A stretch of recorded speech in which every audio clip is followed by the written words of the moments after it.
Hi, this is Deborah Atkinson, the voice for fitness, and I have great tips about fitness marketing mastery. So there are a lot of paths that you can go down, and I want to mention several of them. We can't possibly cover them all because there's probably a new one coming out right away. And as soon as I put this out, this will be old news. But I want to talk to you about all the options and what do you do and how you juggle them.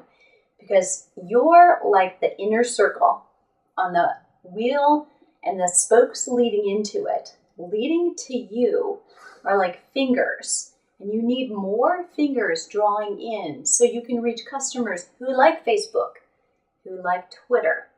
And we'll talk about the other social media modes that you should or could be using right now. If you use them right, they'll help you get more customers. And if this tip is helpful, because we're going to go about this deep into your options, click right here and go to my blog. Be there with me and get fitness marketing tips, sales tips, and how to run your business tips on a weekly basis. Sometimes 3 or 4 times a week and sometimes 5 or 6. But now is the time. Now, in 2014, has never been a better time to be involved in the personal training business. But we have people out there who don't know what they're doing, who are personal training. And they're getting the people that you should be working with if you're credible, you're qualified, and you actually have a great product, a service that people need in order to have a better quality of life, be better parents, be better employees, and just enjoy their time here on this planet and leave it a better place. They need you. So click here when we're done, but listen up for right now. So I mentioned a couple of the most popular. So what are some of those venues that you should be using to lead people to you? Facebook, Twitter, those are givens, but you have to babysit them both. So they're 2 different animals. And if you're not familiar with it, go find the book, Jab, Jab, Jab, Right Hook.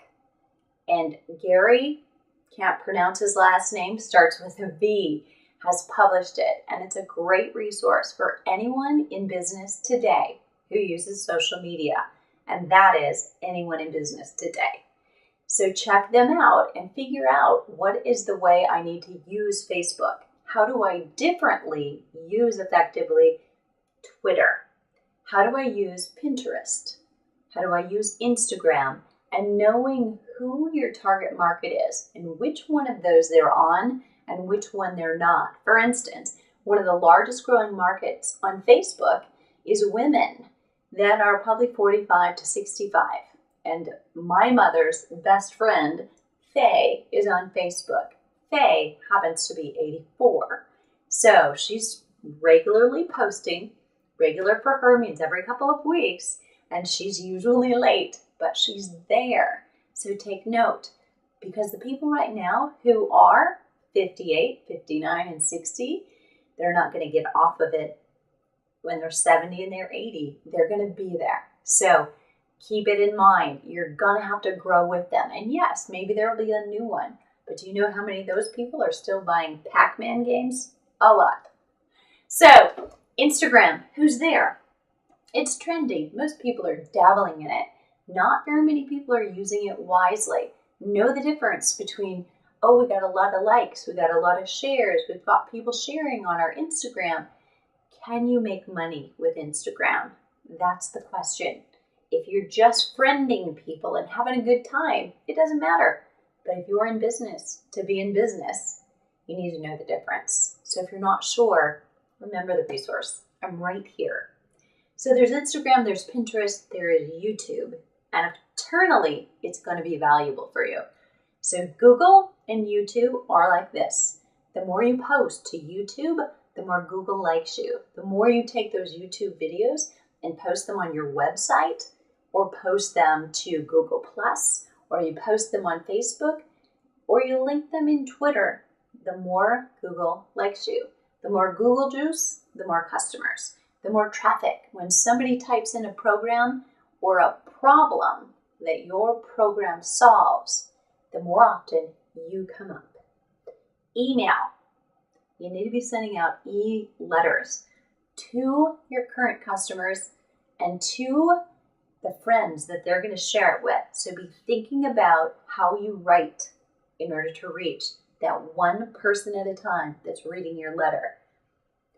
After email, what else is there? There's a podcast, there's teleclasses, there's webinars, there's writing articles online in something like eZine. There's writing articles for your local newspaper. There's guesting on your local radio show. There's writing press releases regularly, submitting them online, so online magazines and newsletters see them, and they might pull your article for their content in the month of May or August or September if it's really good. Create great content in all of those places. Nobody can compete with that if it's original. And if that was helpful, click right here. And I want to see you successful and see you there.